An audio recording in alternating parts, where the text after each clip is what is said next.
कहानी की शुरुआत होती है स्पेन के एक छोटे से टाउन से, जहाँ पर एक स्टोर के अंदर एक आदमी जाता है। दरअसल यहाँ पर लिकर शॉप के अंदर से कुछ शराब की बोतलें चुरा रहा है। बाहर उसका बेटा यान होता है, जिसके अंदर कुछ ऐसी मैजिकल शक्तियाँ हैं जिससे वो दूसरे के दिमाग में इल्यूशन पैदा करता है। इसीलिए स्टोर में जो लेडी होती है उसे यान के पिता के पास शराब की बोतलें नहीं दिखती। पर तभी स्टोर के बाहर कुछ लड़कियां आती है, जिससे यान डिस्ट्रैक्ट हो जाता है और उसने जो भ्रमजाल बनाया होता है वो टूट जाता है। स्टोर वाली लेडी को पता चल जाता है कि यान के पिता यहाँ से शराब की बोतलें चुरा कर बाहर हथौड़ा लेकर बाहर आती है।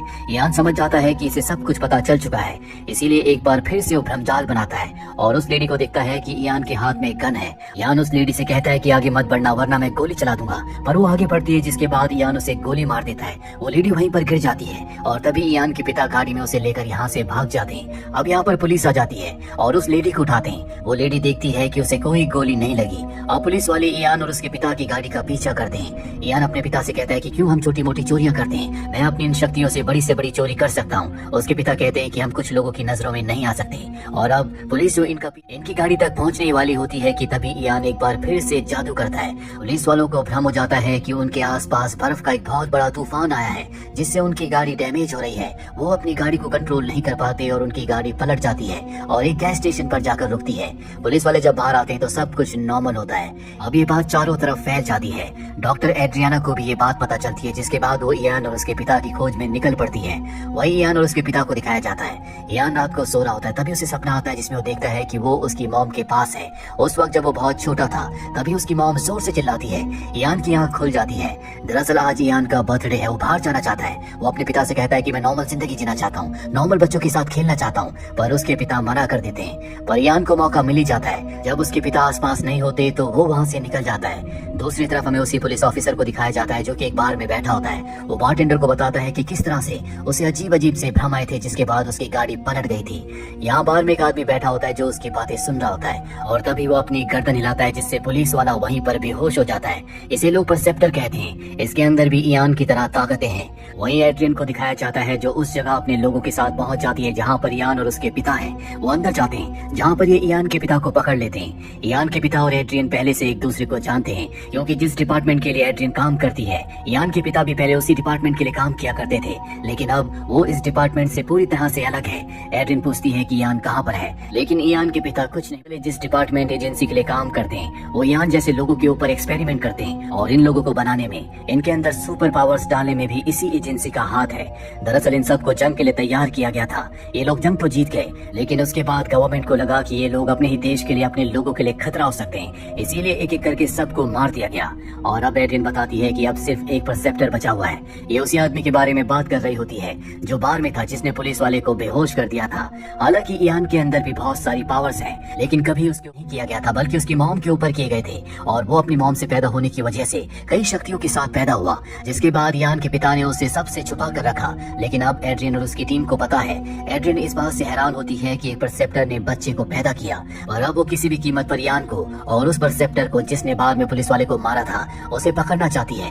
यहाँ पर एड्रियन को पता चल जाता है कि यान एक गेमिंग जोन में है, इसीलिए वो यान को पकड़ने के लिए वहाँ निकल पड़ती है। पर वहाँ पर परसेप्टर भी आ जाता है, जिसे पता है कि यहाँ पर एड्रियन और उसके लोग यान को पकड़ने के लिए आ रहे हैं, इसीलिए वो सबका ध्यान भटकाने के लिए अपने मैजिक का, अपने विजन का इस्तेमाल करता है। यान उसे देख लेता है। वो देखकर हैरान होता है कि उसके अंदर भी उसी की तरह ताकतें हैं। पर इससे पहले कि परसेप्टर यान तक पहुंचता, यहाँ पर एड्रियन के लोग उसे हेलमेट पहना देते हैं, जिससे वो अपनी शक्तियों का इस्तेमाल नहीं कर पाता। लेकिन हेलमेट पहनने के बाद भी वो उनसे बहुत देर तक लड़ता रहता है। और ठीक इसी वक्त एड्रियन यान को अपने साथ यहाँ से ले जाती है और उसे हेलमेट पहनाकर उसका ब्लड सैंपल ले लेती है, जिसके बाद वो उसे उस जगह ले जाती है जहाँ पर सबको म्यूटेंट बनाया गया था, यानी कि सबके अंदर ताकतें डाली गई थी। इस डिपार्टमेंट का नाम होता है अवेयरनेस। और अब वो यान को बताती है कि गेमिंग जोन में जिस परसेप्टर को तुमने देखा था, वो चाहता है कि तुम उसके साथ काम करो। अगर तुमने उसके साथ काम नहीं किया, उसका साथ नहीं दिया, तो वो तुम्हें मार देगा। और मैं चाहती हूँ कि तुम हमारा साथ दो। हमारे ब्लड में जो तुम्हारी शक्ति है, मैं चाहती हूँ कि उसका फॉर्मूला हमें मिल, तुम्हें डीएक्टिवेट या एक्टिवेट कर सके।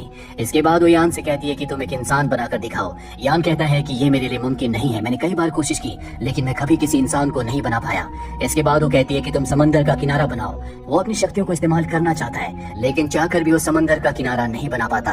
इसके बाद एड्रियन कहती है कि शायद तुम्हें अपनी शक्तियों के बारे में अंदाजा नहीं है, तुम्हें अपनी फीलिंग्स को कंट्रोल करना होगा, अपने इमोशंस के साथ तुम कुछ भी कर सकते हो। इसके बाद वो यान को उसकी मॉम की फोटो दिखाती है, जिससे बहुत ज्यादा इमोशनल हो जाता है और अब वो अपनी इमोशंस की शक्ति से उसे समंदर के किनारे का भ्रमजाल दिखाता है, जहाँ उसके चारों तरफ एक फ्लाई भी उड़ रही होती है। वो कहती है कि बहुत खूब, मैं चाहती हूँ कि तुम मुझे असली दुनिया में ले जाओ और साथ ही इस फ्लाई को भी जिसे सिर्फ मैं देख पाऊँ। लेकिन यान कहता है कि ऐसा करने से पहले मैं अपने पिता से मिलना चाहता हूँ। जिसके बाद वो उसे उसके पिता के पास ले जाती है जो कि बेहोश होते हैं। वो बताती है कि ये तुम्हारे पिता नहीं है बल्कि तुम्हें चुरा कर लैब से ले गए थे। यान कहता है कि तुम झूठ बोल रही हो।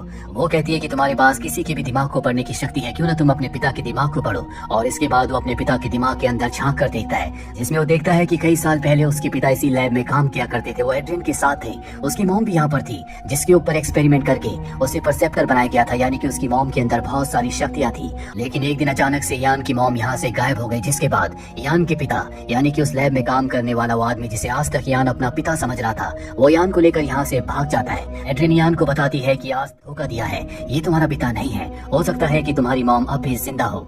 इसके बाद एड्रियन वहाँ से चली जाती है। वो अपने लोगों से कहती है कि एड्रियन अगर अपनी तीसरी शक्ति को इस्तेमाल करना सीख जाए तो हम अपने दुश्मनों को यानी कि उस गैंग को जिसका लीडर वो परसेप्टर है, उन सबको खत्म कर सकते हैं। वहीं इसी एजेंसी में एक लड़की काम करती है जो यान के पास आती है और कहती है कि यहाँ पर एजेंसी में तुम्हारे ऊपर बहुत सारे एक्सपेरिमेंट किए जाएंगे, तुम्हें यहाँ से भाग जाना चाहिए, मैं तुम्हारा इसमें साथ दूंगी। यान उसकी बात मान जाता है और अब यान अपने पिता के साथ उस लड़की की मदद से, जो कि बहुत अच्छी फाइटर होती है, यहाँ से भागने में कामयाब हो जाता है। हालांकि अब तक परसेप्टर भी यहाँ पर भेष बदल कर आ गया होता है, लेकिन अब उसे पता चल चुका है कि यान यहाँ से भाग चुका है। साथ ही एजेंसी भी अब यान उसके पिता को ढूंढ रही है। ये तीनों के तीनों अब एक होटल के रूम में जाते हैं, जहाँ पर यान अब किसी भी कीमत पर अपनी मॉम को ढूंढना चाहता है। उसे लगता है कि उसकी मॉम अब भी जिंदा है, इसीलिए एक बार फिर से वो अपने पिता के दिमाग में झांकता है और उस जगह का उसे पता चल जाता है जहाँ से उसके पिता यानी कि ये आदमी जिसे अब तक वो अपना पिता समझ रहा था, उसे लेकर भागा था। लेकिन वहाँ जाने के लिए यान को पैसों की जरूरत है, इसीलिए वो बैंक जाता है और वहाँ पर एक झूठे चेक से पैसे निकाल कर वापस होटल में आ जाता है, जहाँ पर अब उसके पिता होश में आ चुके हैं। वो अपने पिता से कहता है कि तुमने जिंदगी भर मुझसे झूठ कहा,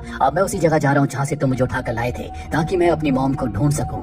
उसके पिता कहते हैं कि मैंने तुमसे झूठ इसलिए कहा ताकि मैं तुम्हारी जान को बचा सकूं। लेकिन यान उनकी बात नहीं सुनता और उस लड़की के साथ लैब के लिए निकल जाता है। एड्रियन को पता चल जाता है कि ये दोनों कहाँ पर है। वो अपने लोगों को इन्हें पकड़ने के लिए भेजती है, पर इससे पहले कि उसके लोग इन दोनों को अपना निशाना बनाते वहाँ पर परसेप्टर पहुंच जाता है, जो एड्रियन के लोगों को मार देता है। और अब यान और वो लड़की उस जगह पहुंच जाते हैं जहाँ पर बहुत सारी, और इन्हीं फाइल्स में से एक फाइल यान की मॉम की होती है। पर तभी यहाँ पर परसेप्टर आ जाता है। दरअसल यान के साथ जो लड़की है वो परसेप्टर के साथ मिली हुई है। वो यान से कहती है कि तुम्हारे दिमाग में जितने भी सवाल हैं उनके जवाब सिर्फ यही दे सकता है, लेकिन यान उसकी बातों पर विश्वास नहीं करता। वो उनकी तरफ गन तान देता है, पर परसेप्टर को पता है कि ये सिर्फ एक भ्रम है। परसेप्टर उस तक पहुंच जाता है, उस पर गन तान देता है जो कि असली है, पर वो यान को नहीं मारता। वो यान से कहता है कि मैं तुम्हारा दुश्मन नहीं हूँ, मैं तुम्हारा पिता हूँ। कोल्ड वॉर के वक्त एक वैज्ञानिक ने एक फॉर्मूला बनाया जिससे उसने कई इंसानों के अंदर अनोखी शक्तियां डाली, अपनी बेटी के भी अंदर। लेकिन जब कोल्ड वॉर खत्म हो गई और सरकार को हमारी जरूरत नहीं थी, तो एक एक करके वो हमें मारने लगे। और तभी हम में से एक परसेप्टर ने, जिसका नाम न्यूल था, उसने गवर्नमेंट के खिलाफ आवाज उठाई। अब जो भी हमें मारने आता था वो उसके दिमाग को कंट्रोल करके उसे ही उसके हाथों से मरवा देता था। जो हम लोगों की एक थर्ड पावर थी, उसने हम सबको भी ट्रेन किया। जिसके बाद हम सब ने वहाँ से निकलने के बाद ये फैसला किया कि हम आम इंसानों की तरह जिंदगी जिएंगे। जिसके बाद मेरी मुलाकात तुम्हारी मॉम से हुई और पहली बार किसी परसेप्टर से एक बच्चा पैदा हुआ जो कि तुम थे, और तुम्हारे अंदर भी वो सारी शक्तियां हैं जो कि एक परसेप्टर के अंदर होती हैं। अब यहाँ पर एजेंसी के बहुत सारे कमांडोज आ जाते हैं, इसीलिए परसेप्टर उस लड़की से कहता है कि तुम यान को लेकर यहाँ से जाओ, मैं इन सबको यहाँ पर रोकता हूँ। इसके बाद यान उस लड़की के साथ यहाँ से निकल जाता है, लेकिन परसेप्टर को यहाँ पर कमांडोज पकड़ लेते हैं। उसे हेलमेट पहनाकर लैब में ले जाते हैं, जहाँ पर उसे एक चेयर के साथ बांध दिया जाता है। उसका ब्लड सैंपल लिया जाता है, उसके ऊपर एक्सपेरिमेंट किए जाते हैं जिससे उसे बहुत दर्द होता है। और एक पल ऐसा आता है जब एड्रियन को लगता है कि इसकी मौत हो जाएगी, इसीलिए वो इस एक्सपेरिमेंट को रोक देती है। साथ ही अब उसकी डीएनए के सैंपल की रिपोर्ट आ चुकी है। एड्रियन को बताया जाता है कि इसका डीएनए बहुत ही कॉम्प्लिकेटेड है, इससे हम कोई फॉर्मूला नहीं बना सकते। फॉर्मूला बनाने के लिए हमें यान की जरूरत है। इस बात से एड्रियन को बहुत गुस्सा आता है, क्योंकि अब उसे एक बार फिर से यान को पकड़ना होगा। वहीं हमें परसेप्टर को दिखाया जाता है जो कहता है कि मुझे प्यास लगी है। वो भी दूसरों के दिमाग को कंट्रोल कर सकता है, और अब जो ऑपरेटर होता है वो उसके दिमाग को कंट्रोल करके यहाँ पर जो रोबोट होता है उससे वैज्ञानिकों की तरफ गोलियां चलवाता है और यहाँ से भागने में कामयाब हो जाता है। दूसरी तरफ हमें यान और उस लड़की को दिखाया जाता है जो दोनों के दोनों परसेप्टर के घर अंदर जाता है, तो उसे पता चलता है कि उसकी मॉम अब भी जिंदा है, लेकिन ना वो बोल सकती है ना वो हिल डुल सकती है। परसेप्टर भी यहाँ पर आ जाता है, जो यान को बताता है कि तुम्हारी मॉम की मेमोरी का सिर्फ एक हिस्सा जिंदा है, तुम उसकी मेमोरी में जाकर उसकी यादों को देख सकते हो। और इसके बाद यान अपनी मॉम की यादों में उसकी मेमोरी में जाता है। वो देखता है कि जब वो छोटा था तो किस तरह से उसकी मॉम को टॉर्चर किया गया था। परसेप्टर भी उसकी यादों के अंदर आ जाता है, जहाँ पर यान देखता है कि जब वो छोटा था तो नीचे एक डीएनए का डिजाइन था, और ये वही डीएनए का डिजाइन है,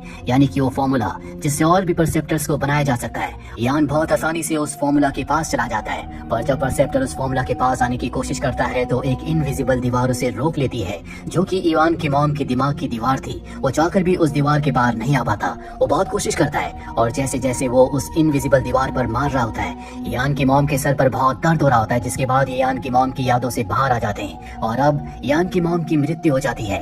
इयान अपनी मॉम की मृत्यु से बहुत दुखी होता है, जिसके बाद यहाँ पर बहुत सारे कमांडोज आ जाते हैं। पर इयान को अपनी तीसरी शक्ति के बारे में अब पता चल चुका है। वो किसी के भी दिमाग को कंट्रोल कर सकता है और यहाँ पर जितने भी कमांडोज होते हैं वो उनके दिमाग को कंट्रोल करके उन्हीं से एक दूसरे पर गोलियां चलवाना शुरू कर देता है। इसके बाद इयान बाहर आता है, जहाँ पर एड्रियन और बहुत सारे कमांडोज होते हैं। एड्रियन उसे समझाने की कोशिश करती है, लेकिन वो उसकी बात नहीं मानता। पर तभी यहाँ पर इयान के पिता आ जाते हैं। वो पिता जो इयान को लैब से लेकर भागे थे, वो इयान से कहते हैं कि तुम ऐसी कोई गलती मत करना जिससे तुम्हें जिंदगी भर पछताना पड़े। परसेप्टर तुम्हें धोखा दे रहा है, वो तुम्हारा इस्तेमाल करना चाहता है। परसेप्टर भी यहीं पर होता है, जो इयान से कहता है कि तुम इसे मार दो, पर इयान ऐसा नहीं करता क्योंकि वो उससे प्यार करता है। और अब परसेप्टर खुद उसके दिमाग पर कंट्रोल करके उसी के हाथों से उस पर गोली चलवा देता है, जिससे वो पूरी तरह से जख्मी हो जाता है। इयान देखकर अपना आपा खो बैठता है, भागकर अपने पिता के पास जाता है और कहता है कि तुम मुझे छोड़कर नहीं जा सकते। इयान के पिता कहते हैं कि अब मेरे पास ज्यादा वक्त नहीं है, मैं चाहता हूँ कि तुम मेरे दिमाग में मेरी यादों में झांक कर देखो, अभी तुम्हें सच्चाई का पता चलेगा। और इसके बाद इयान उसकी यादों में जाता है, जहाँ पर वो देखता है कि खुद इयान की मॉम ने उसे कहा था कि इयान को यहाँ से लेकर जाओ क्योंकि वो तुम्हारे साथ ही सुरक्षित रह सकता है, करना चाहेगा। और अब इयान उसकी यादों में बहुत सारे पल देखता है जो कि उसने उसके साथ बिताए थे।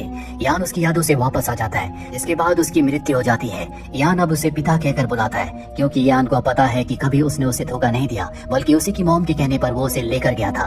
अब वो किसी भी कीमत पर परसेप्टर को मारना चाहता है, क्योंकि उसने उसके पिता को मारा है। हालांकि वो उसके असली पिता नहीं थे, लेकिन उसने उनसे एक पिता की तरह ही प्यार किया था। और अब वो गन लेकर परसेप्टर को मारने के लिए पार्टी में जाता है। वो अपनी शक्ति से यहाँ पर सभी लोगों को सुला देता है, लेकिन परसेप्टर ने उस लड़की को जो इयान को उस लैब से लेकर भागी थी गन पॉइंट पर ले रखा होता है। इयान अपनी शक्तियों का इस्तेमाल करता है, साथ ही परसेप्टर भी अपनी शक्तियों का इस्तेमाल करता है। परसेप्टर के अंदर बहुत शक्तियां हैं, जिससे यहाँ पर जितने भी लोग बेहोश हुए थे वो उन्हीं लोगों को होश में लाकर इयान के ऊपर हमला करवाता है। एक आदमी इयान को पकड़ लेता है और इससे पहले कि वो इयान को मारता, यहाँ पर एड्रियन आ जाती है, जो उस आदमी के सर पर गोली मार देती है। और अब इयान परसेप्टर से कहता है कि तुम इस लड़की को छोड़ दो। एड्रियन कहती है कि यहाँ पर कोई लड़की नहीं है, वो तुम्हारे दिमाग से खेल रहा है। जिसके बाद उसे एहसास होता है कि कभी कोई लड़की थी नहीं, वो खुद अकेला उस फैसिलिटी से उस लैब से भागा था। दरअसल परसेप्टर ने उसके दिमाग में एक इमेज को क्रिएट किया था और उसे हमेशा ऐसा लग रहा था कि उसके साथ कोई लड़की है, पर उसके साथ कभी कोई लड़की नहीं थी। और अब भी उसे वो लड़की दिख रही होती है, जो इयान से कहती है कि गोली मत चलाना, मैं तुमसे बहुत प्यार करती हूँ, मैं तुम्हारे साथ रहना चाहती हूँ। लेकिन इयान को पता है कि सामने कोई लड़की नहीं है, बल्कि वो परसेप्टर है, इसीलिए वो गोली चला देता है और गोली उस लड़की के आर पार हो जाती है। गोली उस लड़की को नहीं लगती, बल्कि परसेप्टर को लगती है।